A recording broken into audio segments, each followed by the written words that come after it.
In this video, I'll be showing you how to add hyperlink on PowerPoint. It's a very simple method, so if you find this video helpful, be sure to drop a like and subscribe. Now, adding a hyperlink in Microsoft PowerPoint allows you to jump to a website, a separate document, an email address, or even connect directly to another slide within your own presentation deck.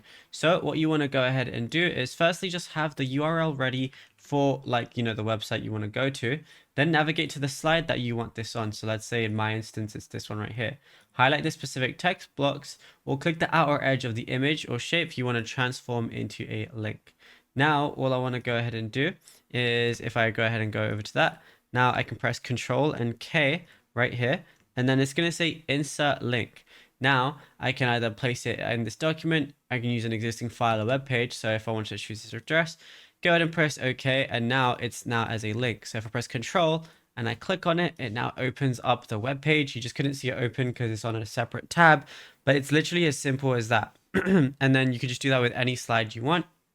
And now if you want to link to another slide within the same deck, highlight your target text element and then press Control K again. But then what you got to do is in the window frame, you can choose first slide, last slide, or next slide. But it's as simple as that. Now, if you found this video helpful, be sure to drop a like and subscribe.